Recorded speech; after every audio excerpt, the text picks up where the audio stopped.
Hey, what's going on, everybody? You are now listening to the Paging Dr. Chanda podcast, where we talk about all things related to mental health and the culture, and we promote self-awareness through meaningful conversation. I am your host, Dr. Chanda, licensed clinical psychologist, content creator, podcast host, and a host of other things. And I have the esteemed pleasure of being here with you once again, another week on this podcast to talk about our minds, to talk about our behaviors, even to talk about how it relates to our loved ones and even our faith at times, right? So I am excited to be here yet another week. And I told y'all for a good minute, y'all gonna be hearing me talk about how I am now signed to the illustrious Revolt Podcast Network. Y'all, it has been such a pleasure working with so many people at Revolt, being able to talk to some of the producers, the VP of business, and, just being able to get to know these individuals who are who are just as passionate about mental health as I am. That means a lot to me, honestly, because you'll find that, especially in the entertainment industry, podcasting, like a lot of people just aren't motivated to talk about mental health. And I really appreciate when people are motivated, when people do see the importance of mental health, and talking to like people who actually know what they're talking about regarding mental health. So I'm grateful to be a part of this network because it's anchored in hip hop and powered by creators, period. So make sure you guys tune in every single week. This podcast is brought to you exclusively by Revolt, so you can also listen to it through the Revolt Podcast Network by going to their website. You can also listen to it in Apple Podcasts, Amazon Music, as well as on Spotify. Make sure that y'all stay connected with me because I want to connect with y'all by texting podcast to 21000. That's podcast to 21000. We have some amazing things coming up. My sister and I will be having our launch party for signing with the network, and I'm so excited to be with her as my label mate, as well as my co-host for our Double Dose podcast, but she's also my label mate, meaning that she has her podcast, The Success Playbook. So make sure you guys are tuning into her podcast as well. And we're just excited. We're going to have a good old time in the Lord. Amen. Amen. So I'm excited to be here with y'all today. I have a very interesting topic today. It's probably one of the most requested episodes that I get in my DM and comments or what have you. And that's simply because it's one of the things that it's in pop culture. It's embedded in pop culture nowadays. I would say within the past 3 years, we've been talking a lot about narcissism. We've been talking a lot about narcissistic people and narcissistic traits and what that means and blah, blah, blah. So a lot of y'all been asking me questions, and y'all know I love to answer y'all's questions. So we're going to hop into that. But before we get into that, I want to talk about our Hot Off the Press segment. And for those of you who've been listening to this podcast for any length of time, y'all know that the Hot Off the Press segment is where we talk about mental health in the news, psychology and the culture. It can be on anywhere from CNN to the Shade Room, Psychology Today, like wherever you find news, current events or whatever. There's always going to be psychology or some level of psychology embedded in that. And I like to always bring that out because psychology is always happening around us. So it is definitely going to be something interesting. All right. So for today's Hot Off the Press segment, I wanted to bring y'all an article. So this article was written by Dr. Susan Whitbourne, and she talks about how there are several new ways to detect narcissism in individuals.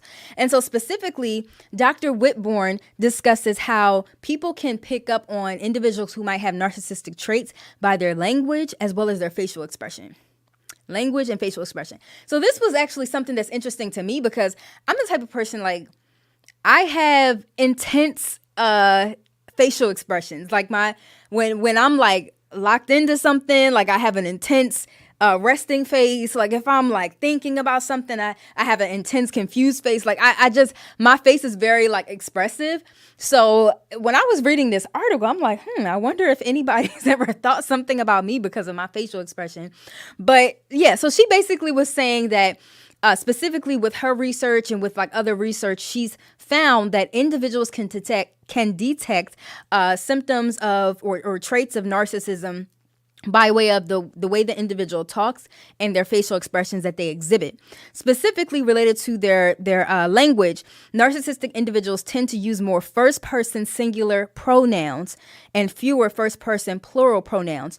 So that means a narcissistic individual is more inclined to use more words that indicating like I or me, so being more in the first-person singular as opposed to we and us, right? So if you find someone who constantly is using those I's and me's and don't use we and us, then they're saying that trait is aligned with an individual who's narcissistic. Now, we are not saying that because somebody does this, that person is automatically narcissistic, because I know y'all will tear me up on TikTok if y'all think I'm saying that. Please keep in mind, Dr. Chanda is not saying that. We're saying that in this specific article, they found that there was a high correlation between individuals who meet the criteria for narcissistic personality disorder and the amount of times that they use their ratio between the use of first-person singular pronouns, I, me, versus first-person plural pronouns, we, us.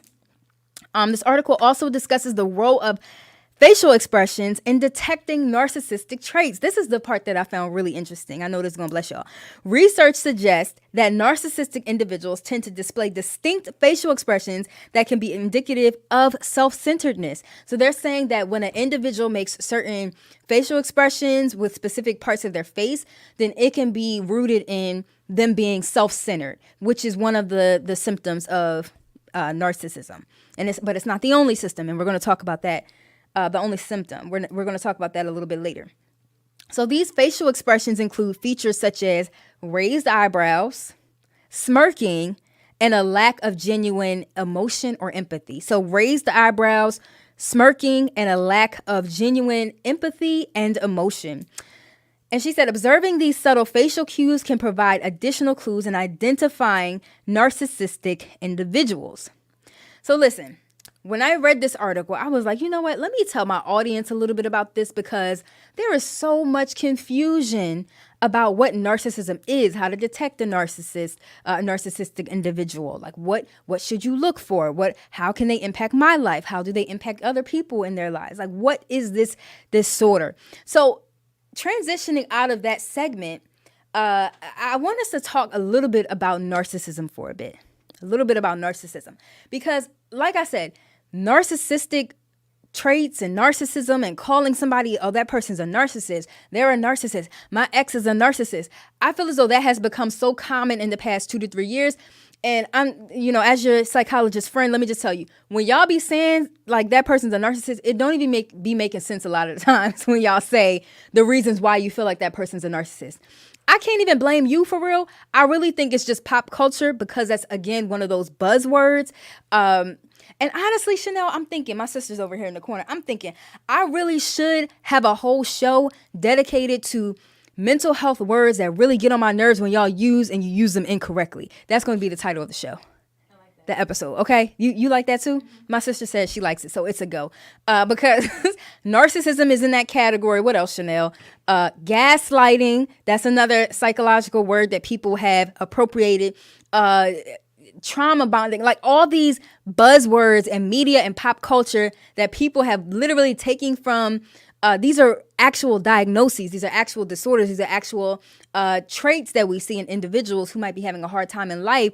But people y'all just take it and just exploit it. So I'm here to just provide y'all more information on what a narcissistic individual or an individual who meets the criteria for narcissism looks like, as opposed to saying, oh, that person's a narcissist. And also, y'all, can I just say, again, I'm really in my psychologist bag today. It really irks me when I hear people say like, oh, that person's a narcissist, or they're so narcissistic, because it really plays into the stigma associated with mental health disorders, right? Because think about it. If y'all are out here saying this person's a narcissist and they're narcissistic, what's the likelihood of like people actually coming to see the psychologists or social workers or what have you in order to be actually diagnosed with some of these disorders? They're going to be less inclined to get the help that they need, to receive the diagnoses that might be helpful to their overall treatment, because we out here running around calling everybody a narcissist all willy-nilly. So one thing that we're actually taught in the psychological field is we have a person first type of approach when talking about symptoms. So instead of saying if the person is literally like they're legitimately meeting that criteria, we don't say that person is narcissistic. We say that is an individual with narcissistic traits or an individual with a narcissistic personality disorder, as opposed to saying, oh, they narcissistic. Oh, that person's a narcissist. No, very much person-centered, because we don't want to add any more stigmas to mental health diagnoses and disorders than what they already are. And that really just contributes to the problem that we have. All right, so now that y'all came to my TED Talk, we're going to move on with this little episode. So before we hop into some myth busters about narcissism and narcissistic personality disorder, I want to provide a definition of narcissism and what that means, because I know there are some people who are like, I really don't know what it means. I know this person says this is narcissism. That podcaster said that other person's a narcissist. I heard them on The Real Housewives saying she's a narcissist. And so I really want to define what narcissism is and what it isn't. So the definition of narcissism, so it is a personality disorder. So keep in mind, when y'all say that person's a narcissist, y'all are saying they actually have a personality disorder that is where that individual meets the criteria for a clinical disorder, right? So it's a personality disorder characterized by a pervasive pattern of grandiosity in fantasy or behavior, a constant need for admiration, and a lack of empathy. Individuals with narcissistic personality disorder have a sense of entitlement, an exaggerated sense of self-importance, and a preoccupation with fantasies of unlimited success, power, brilliance, beauty, or ideal love. They often believe that they are special and unique, and they require excessive admiration. They have a tendency to exploit others for personal gain, lack empathy for others' feelings and needs, and frequently envy others or believe others are envious of them. NPD causes significant impairment in functioning and relationships, and the symptoms are stable and long lasting. So with any personality disorder, right? So it's not the same as being diagnosed with depression, right? Because we know that depression can go in remission, right? An individual can be depressed for a season of their lives, and they might meet the criteria for maybe 3 months or 6 months of their lives, or it might be a bit more pervasive, and then they might, be in remission of that. Whereas when we talk about personality disorders, which is a category of disorders in the DSM, which is what we use to diagnose people with. So, for instance, borderline personality disorder, narcissistic personality disorder, avoidant personality disorder, histrionic personality disorder. Like, these are disorders of individuals' personality and how they present in life, meaning it's a lot more stable. And it's a strong likelihood that these same traits are going to be there for a very long time. Right. So that's like a personality disorder versus any other type of disorder in the DSM. Like a personality disorder is a bit more pervasive and long lasting. Now that we have all the logistic and the technical things out of the way, can we get into some narcissistic mythbusters? Because I am tired of seeing my timeline filled up with misinformation about narcissism, because it does a disservice to individuals who are actually diagnosed and might be struggling with some of these disorders. Okay, so mythbusters. Number 1, a lot of people feel as though narcissism is common, right? So number 1 myth about, narcissistic personality disorder. First of all of your exes are not narcissistic, okay? Let's just put that out there. Sometimes the problem is you. And I'm saying that as your psychologist friend in your head. Sometimes you are the problem. All of your exes are not narcissistic individuals, right? Granted, you might have had interactions with people who have a hard time functioning in relationships. They might have a hard time sharing empathy. They might really be a messed up individual, but it does not mean that they meet the criteria for being a narcissistic individual or an individual with narcissistic traits. So everybody around you is not a narcissist. Just because you fell out with somebody, just because you fell out with a close friend, just because you fell out with a friend that you used to have for a very long time, it doesn't mean that person is a narcissist. And we really have to be careful when we throw out mental health diagnoses around like that, because again, it contributes to the stigma, right? So myth number 1, narcissism is common. That's not true at all. In fact, the research indicates that narcissistic personality disorder is not common, and only about 1% of the general population actually meets the criteria for a narcissistic personality disorder. So if you're saying that all of your exes in the past 5 years were narcissistic, I'm going to be looking at you sideways, because 9 times out of 10, strong likelihood that everybody you encounter in life is not meeting that criteria for having narcissistic traits. Which, again, sometimes the problem is us, but we have a hard time identifying and endorsing that. But nonetheless, let's keep in mind that narcissistic personality disorder, narcissistic traits are not common, right? They could be meeting criteria for other things. Again, they could be messed up individuals, but it does not make them a narcissist. So let's be mindful of when we attribute that diagnosis to other people. All right. Myth number 2. Narcissistic individuals who meet the criteria for narcissism or narcissistic traits are inherently evil or bad people. Like saying that, oh, that person, just because they do something bad, like that person's a narcissist. That person is so narcissistic. That person is, I remember watching, y'all know I am a Real Housewives. What's the appropriate word? Fanatic. Okay, sure. Fanatic. Yeah, I'm a fan. I like Real Housewives, right? Especially Atlanta. Atlanta's my franchise. But I remember watching one episode where Kenya was upset with Drew and she was like, nah, she's a narcissist. She's a narcissist. I'm just like, I really wish y'all would understand what narcissism is and what it isn't. Granted, that person might be shady. Kenya called her a narc. No. Okay, Kenya called her a narc, but then Toya was like, yeah, she's a narcissist. Right. And then Kenya corrected her on the spot. Right, Kenya corrected her on the spot. Okay, yeah, she was like, yeah, that's 2 different things. Okay, so I take that statement back. So it was LaToya saying Drew's a narcissist. But in actuality, again, that just proves my point that sometimes we throw these diagnoses out and we label people with these diagnoses and don't really understand like what it actually means to meet the criteria for that. All right, so when thinking about the next myth regarding narcissistic personality disorder and narcissistic traits, believing that people are inherently evil or bad people, right? Because that's not always the case, right? Sometimes it literally can be, yes, individuals who meet the criteria for narcissistic personality disorder, they can be manipulative sometimes, they can lack empathy, they can be very cold and stoic and, putting others down while also amplifying and elevating themselves. Those are definitely some of the traits. But we also have to keep in mind that when it comes to like personality disorders, there's a spectrum. Just because someone meets the criteria for clinically diagnosable narcissistic personality disorder, if they have traits of narcissism, it doesn't mean that they're a bad person.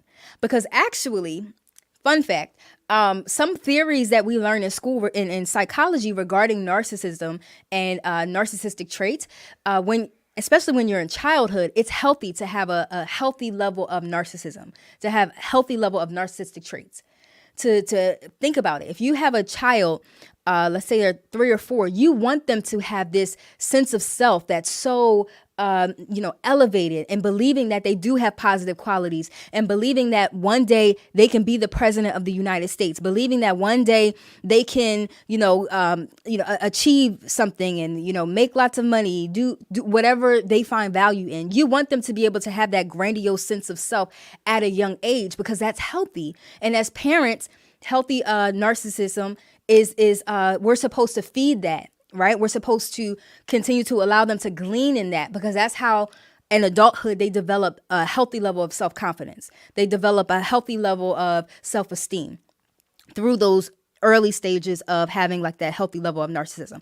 So it's not that narcissistic personality disorder or narcissistic traits are always bad, but when it gets to a level where it's impacting one's relationships and again, like going to that state of like manipulation and poor relationships and things of that nature, that's when we know it becomes problematic. But it doesn't mean that all traits of narcissism are bad, because that's not true.